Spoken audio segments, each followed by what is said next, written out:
Hi everyone, welcome to the live workshop today. I'm just going to throw a couple of comments here in the chat, some links, which include a link to book a call, as well as my newest free guide.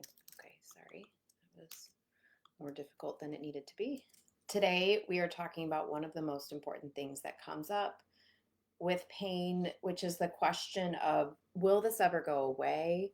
And why do I still hurt? So today we're going to talk about, this pain that's just on repeat. Why does it linger? And I'm going to give you 3 steps, 3 simple, actionable steps that you can use to break this cycle. And so I want to get you just kind of thinking about this topic. Have you ever reached for something simple like a grocery bag or your keys and suddenly pain just kind of stops you in your tracks? Or maybe you've spent hours resting after a flare up only to feel just as exhausted and stuck the next day. Or maybe worse yet, you've been told by your doctors your pain is from that injury you had years ago. And it just kind of leaves you wondering, shouldn't I be healed by now? Why do I still have pain? And if you never knew why your pain started in the first place, this may have just been a mystery for you the whole time. And I know for many women, the days drag on and they just simply feel like their pain is a mystery that they will never solve. So if this sounds familiar to you, I want you to know you're not alone. This is probably the most common thing that comes up in conversation when we're talking about pain. And today we're going to explore why pain does sometimes linger long after the injury and how to break the cycle so you can reclaim that energy and confidence that you so deserve. And so, for those of you who are new to my world, I'm Dr. Anna Redmond. I'm a chronic pain strategist for women, a longtime pain psychologist, and I specialize in helping ambitious women, high achievers, the doers, the pusher throughers, women take back control of their lives from chronic pain. So if you're feeling stuck in a loop of pain that really seems to come and go, or maybe never fully leaves, I want to show you why this happens. And even more importantly, 3 steps that I use with my clients in my program that you can take away with you today and start breaking that cycle. So by the end of this live training, I hope that you'll understand the real reasons your pain could be lingering and learn some simple strategies to quiet your nervous system and move forward with more freedom. But before we dive in, I want to invite you to book a call with me. If you already know that you're ready to stop feeling trapped by chronic pain, you can book this call. I call it a pain recovery diagnostic call. And together we just sort of explore what's keeping you stuck and how my innovative system can help you move forward. Many women contact me when they know they need their unique path. They've tried all the things, but they need someone to really tailor it to them. To make it really clear to them, a clear path. And that is my promise to you. We'll make this path clear on this call. Worst case scenario, you leave this 30-minute call with some ideas of how to improve your pain management plan. Best case scenario, we decide it's a good fit to work together and you get a totally personalized strategy and a ton of support. So it could be the best 30 minutes you spend. But I'll drop the link in the comments, or you can feel free to DM me with any questions. So it's 2025 just started. Let's make this the year that you reclaim your life. Let's get into it though. So many of us have been told that pain is purely about damage or injury, and this has actually come up quite a bit in some of the comments and conversations lately. Or at least it seems that way when we go to the doctor and they're constantly exploring structural issues, anatomical issues, weak muscles, and other physical reasons why we might have pain, why our bodies might be broken or more fragile. Maybe you've seen your x-rays or your MRIs and you've been told this disc, this joint, this wear and tear, this is why you're in pain. But what if I told you that many imaging abnormalities like herniated discs and arthritis are found in people who have no pain at all? And in fact, research shows that 52% of people over the age of 30 have these findings without experiencing any pain. So first, this means that sometimes we see these things on imaging and they are there, but they are not the reason for lingering pain. And so just by saying that, it doesn't mean that you don't have arthritis, or it doesn't mean that arthritis is causing you pain, but it's also to say that oftentimes the presence of arthritis isn't the cause for continued pain for years and years. And what's more, most injuries actually heal within 3 to 6 months, but chronic pain can last for years. And so why is this? And this is because pain is not just about damage to our body, it's about how our brain and our nervous system process danger and that everything when it comes to why chronic pain lingers long after healing time. So doctors often don't tell us this, and it can leave us stuck in fear and confusion. So let me kind of say this again. We could have an identified injury, an identified diagnosis, and many of those diagnoses are chronic pain. Um, but I'm here to tell you that number one, for about 25% of people, our nervous system can become hypersensitive or overprotective and not really come back to baseline. So let's say we have a herniated disc. There's a expected healing time for that, but pain lingers beyond that. And it could be because you fall into this 25% where your nervous system has become very practiced at creating pain and overprotective, creating more pain than it needs to protect you. And we just need to like recalibrate it and bring it back to baseline. If you have a diagnosis such as rheumatoid arthritis or arthritis, fibromyalgia, all of these things can have the same result, which is now that we've had pain for a long time, again, our brain and our nervous system gets practiced at creating pain. It becomes overprotective, creating more pain than it needs to protect us. So the end result can often be the same in a lot of these cases where pain is lingering for a couple of reasons. So the first is something called central sensitization, where, like I said, your nervous system becomes overly sensitive, reacting to even minor experiences or sensations as if they're threats. And it's almost like a smoke alarm going off for, burnt toast instead of a fire. This used to happen to me all the time. And central sensitization doesn't mean anything about you. It doesn't mean it's your fault. It doesn't mean you're too sensitive of a person. It doesn't mean you did anything wrong or you're doing anything wrong. Central sensitization is just a process that happens for many people when they've had the onset of pain. It's just the brain doing what it does, the nervous system doing what it does, neuroplasticity happening, but it's just kind of happening in the wrong direction. And again, we can notice this without judgment and we can recalibrate it. There are ways to kind of use the process of neuroplasticity for good and recalibrate things. Another reason why pain can linger, of course, is emotional and stressful triggers. So, this is not me saying that the reason you have pain is because of stress only, or pain is all in your head, or pain is all psychological. You will never hear me talking about that because pain is never just physical, it's never just psychological. It can't be. Our mind and our bodies are unquestionably connected. They are always connected, they are always functioning together, and decades of research support this. So, there is no such thing as just physical pain or just emotional pain. And I think when we talk about those things, we reinforce the stigma of someone who has chronic pain. So you'll never hear me say that.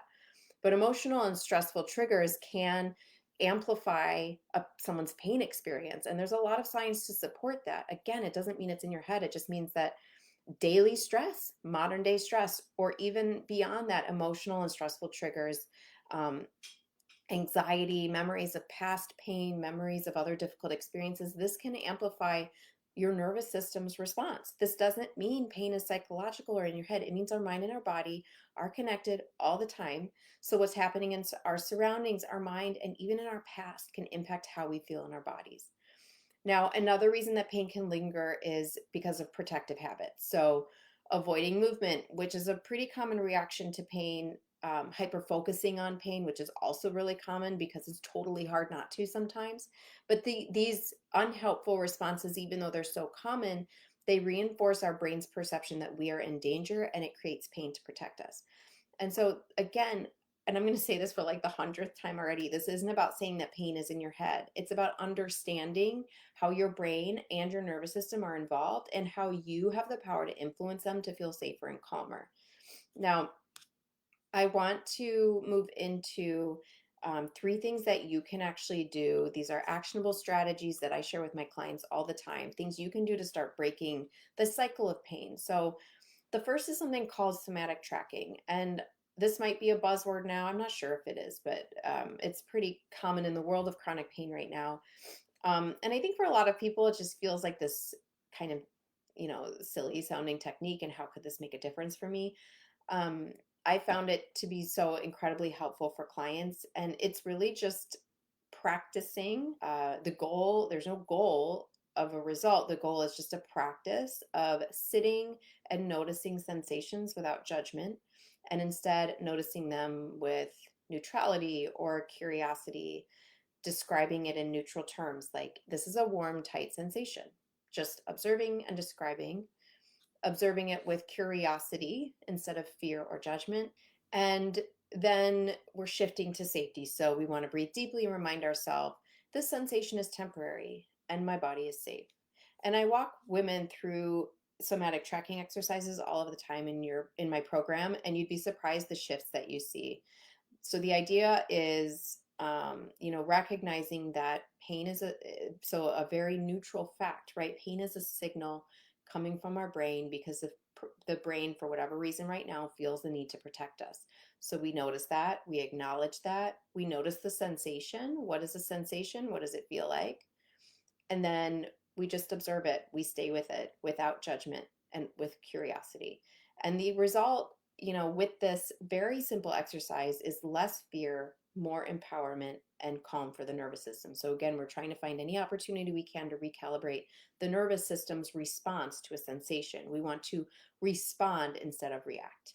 The second strategy I'm going to give you with today is just sending safety signals to your brain. So we're identifying things that make us feel safe, like wrapping ourselves in a soft blanket or focusing on a calming scent, reading a book, doing a guided meditation, doing some deep breathing, and just spend 2 to 3 minutes with this while saying to yourself, I am safe and my body can relax. Again, my brain is trying to send me a signal. My brain is feeling the need to protect me right now, but I am safe and my body can relax. And then micro movement is another strategy. This is the third strategy where, sometimes even the smallest of movements can set off our brain to protect us with pain. It's thinking to itself, this is familiar. We've done this before. It hurt really bad last time. I'm going to protect you with pain so you don't do it again. And it becomes overprotective, right? It's like, if my kid was like, which they do this all the time. My kids are in parkour, and I swear it just makes them do more dangerous things. But they were walking on top of the monkey bars the other day, and one of my kids fell off. She happened to land on her feet, and it was okay. But it also hurt. She had pain after, and it was also scary for me to see it. So I could then, right, like I want my kids to take healthy risks, but I could kind of overprotect, right? Like, like maybe we don't walk on top of the monkey bars. Maybe that's one level. But if I overprotect, I might say we never should do the monkey bars at all, right? Sometimes our brain tries to protect us, to overprotect us from certain activities, and it uses pain to do that because pain can stop us in our tracks. But over time, that can start to generalize to more and more types of activities. So maybe what started with monkey bars spreads to, hanging from a bar, to climbing up the ladder, to going down the slide, being on the swing, to going to the park at all, right? It can pain can start to generalize in this way, and where even the thought of picking up a heavy box can set off your brain. So one antidote for this is choosing a small, gentle movement, like maybe even just rolling your shoulders or shifting your posture. Notice on how the movement feels instead of bracing for pain. Um, and just as an aside, bracing and guarding, this causes a lot of tension for us. So again, we're going to do the movement in a relaxed way, small, gentle movement, focus on how the movement feels instead of bracing for pain. And this is just basically a dose for your brain. It helps your brain relearn that movement doesn't have to mean danger. So maybe today you're starting with this very small, gentle movement. Maybe that leads to 3 minutes of actual yoga, right? Maybe 3 minutes of actual yoga leads to 5 minutes of actual yoga. And each dose, you're giving your brain the ability to relearn that certain movements do not have to mean danger. Maybe that leads to a walk. Maybe that leads to you're taking your kids to Disney World next year and walking all day, right? So these small changes can really add up. And micro movements, trying to do them with calm and neutrality instead of, and intentionally keeping yourself from bracing for the pain. And so these are just a few examples of the strategies we use in my program to help women like you retrain your nervous systems, reduce flare-ups, and rebuild confidence. And my approach really does go beyond temporary fixes And we start integrating these tools into your daily life in a way that's tailored to your values, your lifestyle, and what's going on with your pain and the things that you want to be doing. For example, one of my clients had avoided walking her dog for years because it always triggered her pain. Um, I think she had been walking her dog and their dog was jerking her and pulling her, and it really started to hurt her body. And so then she was really nervous to walk her dog or any dog because she would worry that it would cause a flare up. And she had had enough experiences of it triggering pain that she just stopped altogether. Within my program, she was able to use somatic tracking to reframe her pain. We used micro movements to reintroduce gentle walks. Over time, because she had stopped walking altogether, and over time, she rebuilt her confidence. She reduced her pain. She now enjoys daily walks, and she eventually added her dog to that walk. And this is something she thought she would literally never do again. No other program or strategy or recommendation had shown her how to systematically calm her nervous system and align her actions with what mattered the most to her. And I have so many powerful examples of this shift because it happens with the women who come in and they learn these strategies that they can integrate into their unique lives. Um, and this shift is one that I believe everyone can make when it comes to chronic pain. So this isn't just motivation, it's a powerful feedback loop that solidifies your new habits, reminding you that daily choices can impact both your health and your happiness. Today's teaching is just one element of my anti threat system, which is designed to empower you at every level by mastering mind body literacy, aligning your actions with your values, and establishing a healing rhythm. The system can equip you to make powerful shifts that not only relieve symptoms, but create a lasting sense of balance and control. So if you're tired of feeling like pain is running your life, I want to invite you to book a call with me, and together we will uncover what's keeping you stuck. We'll create a plan to move you forward, and we'll make sure that it's one that fits seamlessly into your life. So during our call, we'll look at how you're getting through the day currently in your life with chronic pain, and I'll give you a clear blueprint on how we can approach things differently to help you find your unique recovery. And again, worst case scenario, you leave with some helpful thoughts on what's next for your chronic pain journey. Best case scenario, we decide it's a good fit, that you're a good fit for my program, and you get started and we get into the nitty gritty of your life and we do this. So drop book in the comments. Grab the link that I put in the comments to book a call, or you can even DM me just to start a conversation if you're not sure. My DMs are always open. And if you found today's training helpful, share it with a friend or let me know your biggest takeaway in the comments. I think community is one of the best ways to break the pain cycle, so let's do this together.